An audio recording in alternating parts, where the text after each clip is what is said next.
it's definitely not a stick. There's nothing stick about it. But yeah, carrot, lot less, lot more culture, lot more top down, and lot more seeding the right entrepreneurs and champions across these teams. Welcome to Data and AI Mastery, the podcast where we bring you cutting edge insights, practical advice, and inspiring stories from the leaders shaping the future of data and AI across the globe. I'm your host, Raoul-Gabriel Urma, founder of Cambridge Spark, the leader in transformational data and AI upskilling, career development, and progression. In each episode, I will be diving into real-world case studies of companies harnessing the power of AI to drive innovation, reduce costs, and create new business opportunities. So whether you're an aspiring data scientist, AI engineer, or seasoned executive, this show is designed to give you the tools and knowledge to stay ahead in a world where data is transforming every aspect of business. Stay ahead, stay inspired, stay masterful. Welcome to Data and AI Mastery. Hey Kay, how's it going? Yeah, it's going great. Thank you, Rahul. I'm sitting in 25-degree UK weather. Can't complain. It's a Friday. Looking forward to a long weekend. No better day than that Yeah. to speak about AI together. Now, so to kick off, you're the head of AI at Santander UK. That's super exciting. So can you tell us a little bit more about what your role entails? Yes. So yeah, head of AI at Santander UK. Like every other organization, I think, Santander, as well as, all the other financial services institutions and others are looking to how they can improve their customer and employee experiences, how we can do, social good by reducing fraud and financial crime, improve our day-to-day process, how you and I go and interact in the branch, how we make our calls to the contact center, and each one of these interactions, there are ways we're looking at improving, for both employee and customer, and of course for shareholders. If we can do something and that creates more business and it creates social good, that's a win-win for everyone. So yeah, my role entails looking across all of our business lines and all of our business functions. So cost centers like, contact center, as well as financial crime, fraud, operational risk, and so on, so on. Before we dig into more, the sort of projects and ROI you're seeing from AI, do you have any advice, for the next generation, people that are looking to come in the data and AI industry, that want to be the next head of AI? What sort of guidance would you give them? Um, it's a really interesting question.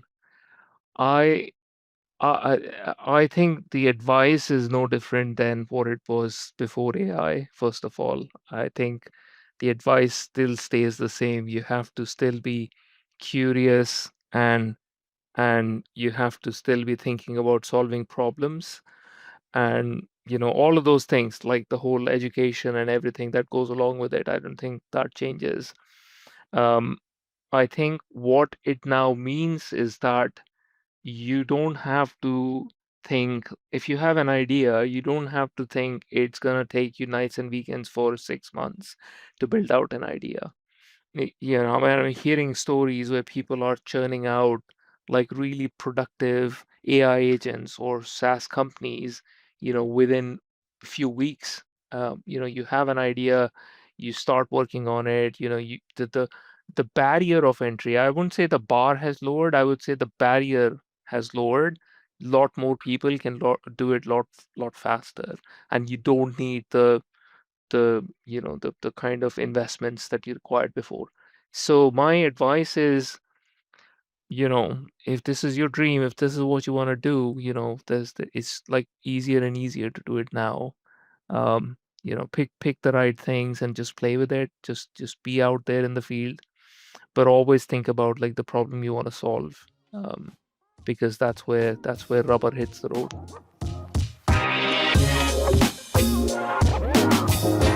Hey, let's move to the next part where we can talk a little bit more about, what you see in terms of projects, ROI, strategic focus. So maybe to start, uh, could you tell us like maybe a recent AI project you were involved that, you'd be happy to talk about, like what was the problem and the opportunity? Yeah, I mean, let's just talk about the most basic, like the most, excuse me, lowest common denominator, like the most common thing that we're seeing everywhere is, especially in my industry in financial services, we have it's highly regulated. We have lots of rules and lots of policies and lots of things to keep in mind with everything that we do, right? Our employees, 20,000 employees in my company, they spend a lot of time reviewing what is the right way to do, and the regulators have approved it, and so on and so on. What's an And example that of a policy or regulation that one has to think about for those that don't know? um a marketing handbook. So you regulator tells, and other ethics and other committees and everything comes together to say you can't fool a customer. You shouldn't fool a customer, you mustn't fool a customer. But that then translates to, if you're offering this product, you have to make sure you say it's a 0% deal, or when will the interest kick in, or if you're saying, give us some investment, if you're talking about investment product, you have to make sure you say you can lose money in investments. A very simple example, right? But imagine this translating to thousands of pages of policy documentation. I'm not kidding. I'm literally not kidding. It's thousands of pages of documentation for each one of these areas that is constantly updated based on regulations and a lot of other things. And the person who's in front line, how do you expect them to know all of this, right? I mean, the way we expect is we do provide a lot of training, we provide rigorous, measurements and all those kind of things, support network, right, for a customer, for our colleagues. But this is a very low hanging fruit, low hanging use case for AI to be able to provide a co-pilot, a kind of a chatbot that you can use to understand these regulations. Or if you have a question, hey, if Raul calls me and he's looking for this product, and if he has these situation conditions, what's the right thing for me to say, right? And I'm making this up, right? So just take it with a pinch of salt. But the idea is taking all of that information and making it accessible to my frontline colleagues, who can easily digest that. That use case, if you start taking it, it's like such a photocopy use case. You can, take it to all these different domains. Another good use case is around summarization, and we do a lot of talking, we do a lot of document email exchange, and so on, so on, so on. Um, and the simplest way AI is being used today in Copilots and Office Copilot and other arenas is to just summarize all of that. Now, each one of these things are very, uh, you know, ingrained in our day-to-day, hour-to-hour workflows. So it's not that we're saying, it's just, wow, we don't need that many people, or we don't need this or that.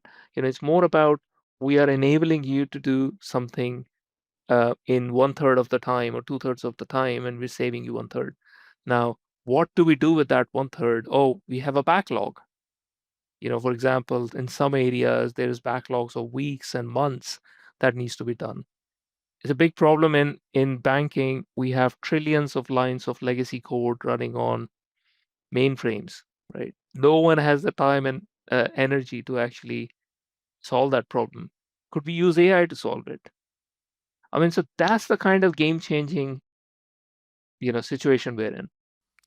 That's fascinating. So let's go through those three example and maybe frame what's the value created. So in the first example, it sounds like regulation and policy are, super complex, and, just the idea of reading thousands of pages, okay, it's just like, sounds like terrifying already. So is the opportunity there to help frontline colleagues spend more time with the customer and, improve the customer service and worry less about the knowledge? Is that how you define value? Or is there a other way one might think about it? No, I mean, that's spot on. That's exactly the way to put it, is by freeing up this time that you need to do summarization. Like, you have a call, you have to summarize that call for your notes, for your, CRM system. Imagine if you don't have to do that, 5 minute saving for every call you have, in every 15 minutes. That's an hour saved during a day. What can you do with that hour? Can you put that back into your own training? Could you put that back into solving some backlog issues? There's a lot of ways you use that, but the idea is, we have to give these tools so that our colleagues can make the right decision to what to do with that time. Yeah. Super clear. And in the third example around the sort of the legacy code, is it about modernizing the tech stack and something that would take a long time and now we can speed it up? Is that how you define the value? Oh, that's a really big. That's an industry-wide problem. It's a tech debt that we have built over the last 30, 40 years, and acquisitions and like migrations. And it's not that we don't have modern stack today, right? We almost every bank has the most modern stack, but along with that, they have trillion lines of code in COBOL sitting running in some mainframe, and that's like no one knows what it does, in the sense that it's running as a black box and it's working, right? But the risk is that what if it stops working or we have to do something? How do we solve that? That's where the risk is there, right? And so it's an industry-wide problem. We all have to solve it, and we are chipping away at it. But it takes so much time and effort to go through that COBOL code, understand it, and figure out what the developer 40 years ago was thinking when they wrote that code, then translate it to a newer language, say Java or Python, run it in the new stack, and then compare the results. I mean, it's a company in itself. It's a P&L in itself. So using AI to solve parts of this problem, like understanding the code, translating code from language A to language B, those are the kind of things a lot of specialist AI can do really well. GitHub Copilot, for example. But there's also more AI solutions that are specifically catering to this problem, because it's a known, big problem across the first world for sure. Sure. That's super interesting because at least what I'm hearing at the moment is definitely the space of knowledge, expertise, customer service. AI can really support that. Software engineering, code modernization, unit test generation, documentation. I was speaking to Dave Tree, the CTO of Pearson, and that came up as well. So it's interesting to hear it from you too. So it seems like that's kind of like a no-brainer area where there's lots of benefits and productivity to be gained. Now, if you're okay, maybe let's focus on the first use case around sort of regulation, knowledge, expertise, and customer service. So this sort of Copilot tool. What would you take to, I guess, first, why is AI the right time, the right fit to offer a solution now? And what would it take to deploy a solution in a large organization kind of environment? How would you go about it from your experience? Yeah, I mean, that's a good question. I think it takes 5 days to build a solution, and it can take 5 years to deploy it. Um, Great. So let's yeah, dig into that. We have to dig into that. Okay. So yeah. what's So the? Sorry. Go ahead, because that's a fascinating point.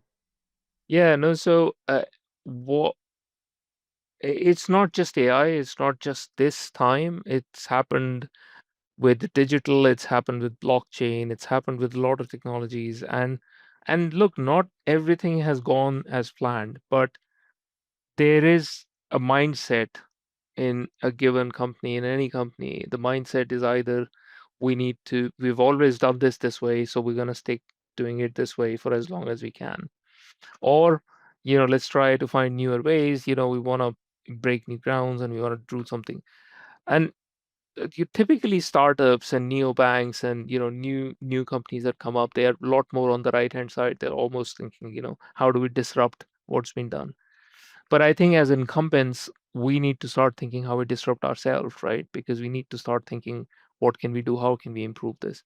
So why does it take this long, right? It takes this long because there are at least 12 or 15 different pockets of risk managers across a financial services company that look at different types of risks. And I'm so indebted with these guys because they are absolutely essential and critical for any one of us to survive. But they think about different aspects. What's the operational risk? What happens if you put AI and doesn't work on the morning that you needed to pay bankroll, payroll? What happens if your customer calls and the AI garbles the response or even says something wrong? All of those kind of operational risk, model risk. What happens if this model is deviating? How do we ensure, outcomes are still in line with our policies? Then there are technology architecture risks. There are other, compliance risk, regulatory risk. So there's like I said, 15 or 20 different pockets. And the problem is, I I am to a point where now today, 3 months, last 3 months, I've spent a lot of time to understand these pockets and to build bridges with them and really great people, right? They're all doing a fantastic job. But uh, before this exercise, we weren't at a point where we could even identify those 20 people or 20 silos. And they were essentially asking similar questions with similar ethos and similar kind of risk profile behind it, but we didn't know. My teams or the delivery teams often are not experts at that, right? That's why we are sometimes, they think of us as yahoos who just go and do stuff and don't care about it. But it's not that. It's that we didn't understand that. But now we have started to put all of that into a place where we can communicate at the start of the project that, hey, if you're doing this, these are the 15 things you need to think about. And the questions are not like 500, right? The questions are still down to 30, 40, 50 questions that we need to start thinking about. But that's how we're going to shrink that period down from several years. And then what happens is you go to forums of each one of these stakeholders, and then you get returned, and then you have to go back again. So because you're not prepared, right? So it takes longer time. Um, but yeah, this is by far like one single thing that we can do and uh, go on a exciting path. I love it. So let me play it back because I think this is really juicy, right? So building takes 5 days, and we've got plenty of tools today, like you've said, Vibe coding, etc. We can churn out code. It's easy to build stuff, but deploying and embedding a solution in an organization, especially large regulated organization, takes time because you've got people, you've got change management, you've got mindset, you've got risks, more importantly, which kind of like, of course, financial service, you've got to deal with risk management and compliance. So what are the key lessons here, if you could summarize? I mean, one that I picked, and it would be great if you can complete the list, is having earlier conversation and bring people on the journey right from the beginning to really align expectation. That seems to be like a massive one. That's basically it. If you were to summarize it, that's pretty much it, right? Bring everyone, and now you have to do a bunch of things. You have to put in a lot of effort to make that happen. Do you have the right governance tools? Do you have the right governance framework set up? And do you have bridges with all of these 20 stakeholders? And yeah, can you bring all of that to the start of your 5-day process, right? If you could, it's a game changer because if you can think about this on day one, you can probably have AI solve half of it, right?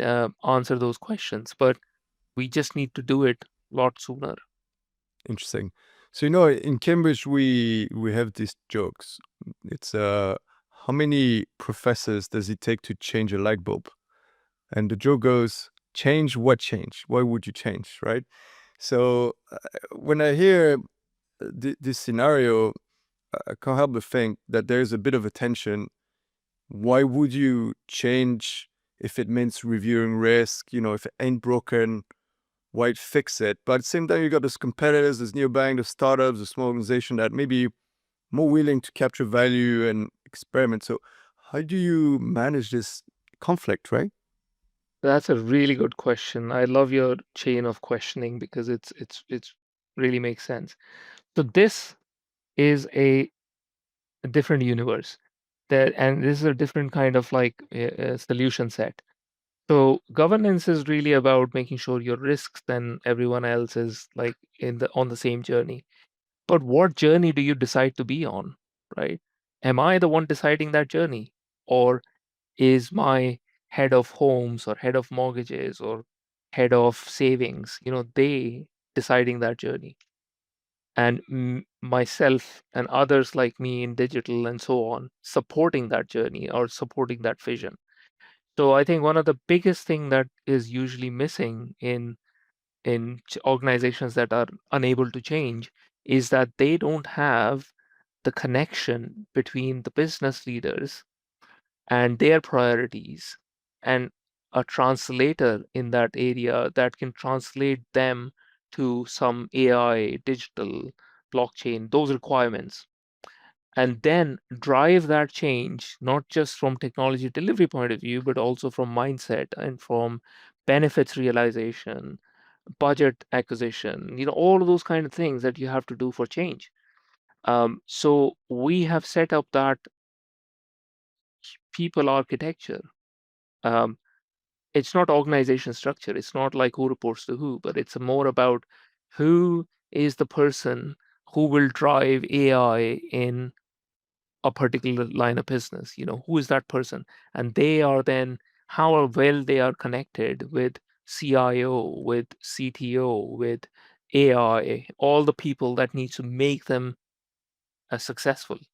And then how is that measured? How is that taken to all sorts of funding committees, investment committees, and so on, so on? How do we build business cases? How much rigor do we have to follow up on those business cases? Each one of these things are a make or break. If you don't have that, you will have lots of pilots, and the business will just go on do their own thing after 3 months, and everyone will forget about it.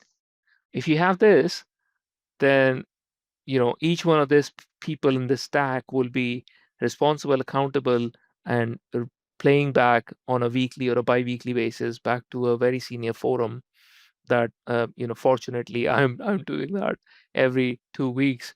And that means that everyone becomes accountable and everyone's like really linked in on the numbers, on the benefits, on the outcomes.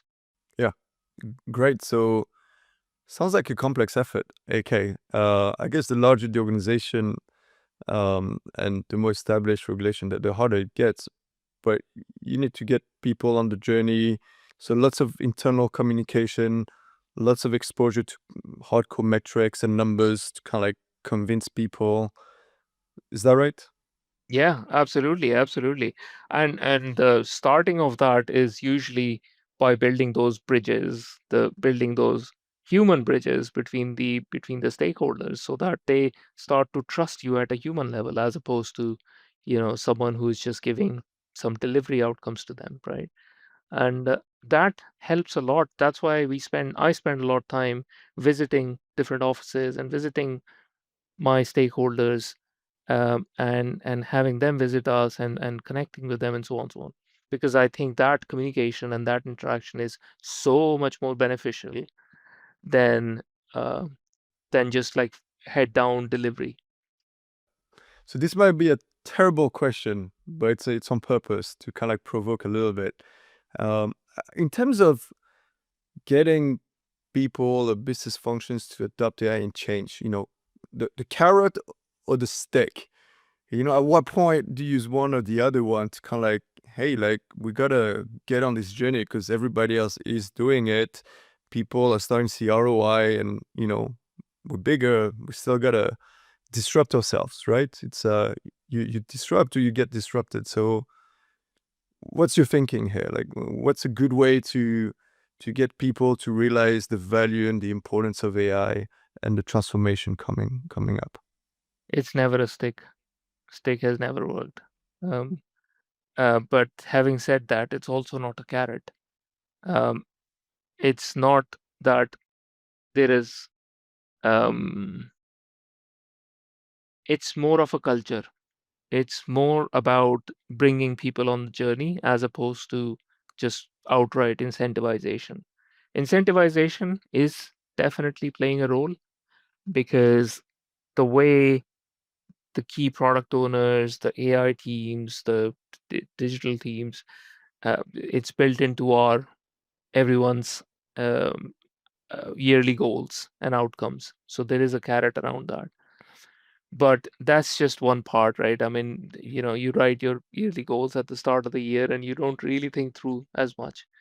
But what's more important is, even our CEO shows up every 2 weeks on this forum, and he top down, he shows that we are excited about this. We want to do this the right way. We want to help our customers and our colleagues at the same time. Um, we're not thinking about this from simply an efficiency or productivity point of view.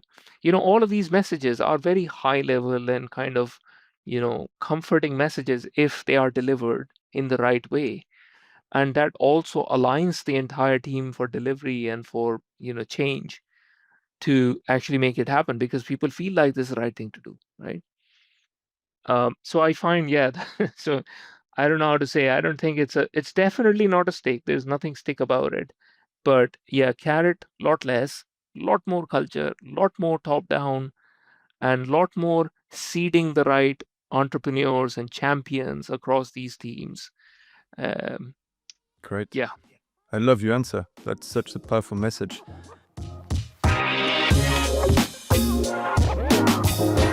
So I've got a couple of questions to ask you about your philosophy in industry, and then a couple of personal questions. Are you ready? Okay, go for it.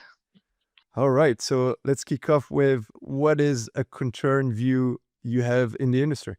I don't know if it's a contrarian view, but I think a lot of people share this with me. But generally, when we think of AI, everyone thinks of doom and gloom. Or at least sometimes, that's what gets the clicks on social media, and so that's what people try to post.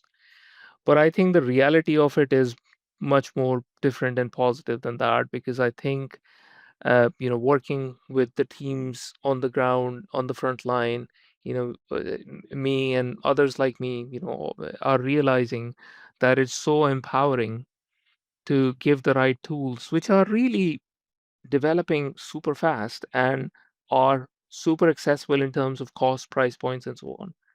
Um, that we're realizing that giving these tools to the right people and creating the champions out of them is far more beneficial in the long-term strategy. And it's not really about like a stick and carrot, right? That it's not about that. It's really a very positive momentum across the organizations that are ready to adopt it. Super, super. Next question. If you had this magic wand and you can solve one issue, I guess this year, let's go for this year in the industry, what would you solve? What do you wish you could solve? Um, I think if I could solve one thing, I would find a way to power AI with a more sustainable energy. I think one thing that bothers me is that all the things we're doing, and we're just doing as if there's no cost to it, but there is a cost to the planet. The amount of energy I mean, I don't know if you saw Sam Altman the other day was saying, if you say please and hello, that's costing tens of millions of pounds. But he's talking about money, but actually that is the compute, that's the heat, that's the energy we're sucking through the grid. Um, and so if there was a better way to do this and more sustainable way, I think that would be my magic wand.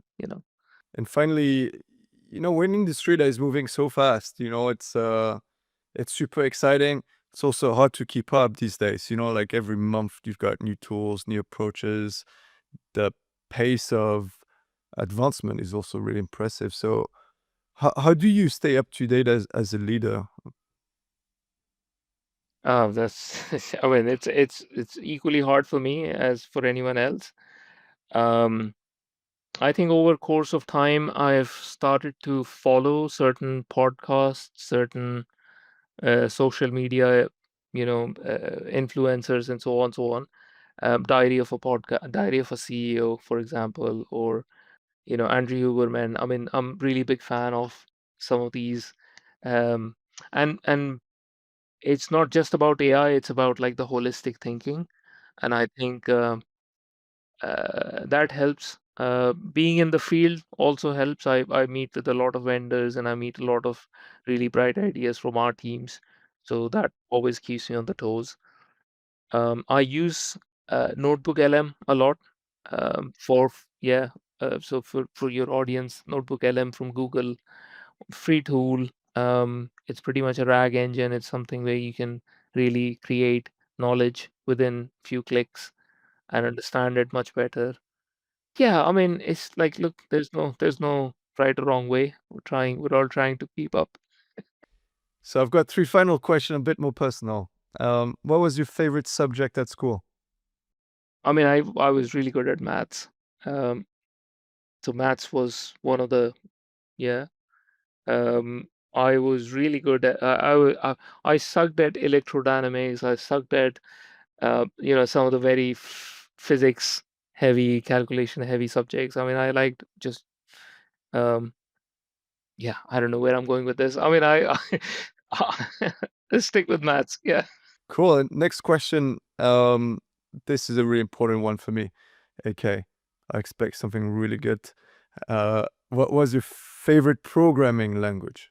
Definitely C. C. C. And You're definitely, hardcore. yeah, I definitely C, and definitely the best way to program was using VI. I mean, I just loved it. I just loved, VI. yeah, Oh my the God. the editor. Yeah. Yeah, of course. Uh, That brings me back to the terminal days and colon and then Q to exit, no? yeah, I used to love that because that was, yeah, I mean, C was amazing. And I also got into Lex and Yak compiler thingy. And I used to think that was super cool, but I wasn't really good at it. But yeah, I used to still kind of play with Yak. I think there was a Yak compiler. And anyway, I think yes, yes, Yeah, cool. Yeah, that brings me back to those days too. Fun super times. nerdy. Yeah. Last question. Favorite music genre? Alternative rock for sure. All right, you gotta send me some Grunge, of your I would say playlist. grunge. I would stick with grunge. Let's keep it simple. Crunch. Alice in Chains, Nirvana, Pearl Jam, Soundgarden.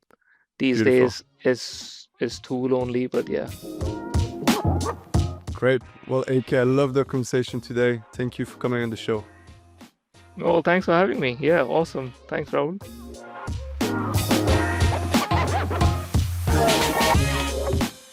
Fascinating conversation with AK. I mean, what a great conversation. One of the immediate takeaway that jumps to mind is when we talked about how do you make change happen? How do you get people on the journey with AI? There's clear benefits, but it's a big transformation. So how do you go about it? Carrot or stick? Well, I love what AK said. It's not the carrot, it's not the stick. It's definitely not the stick. Maybe a bit of the carrot. Incentives are useful, but they are tactical.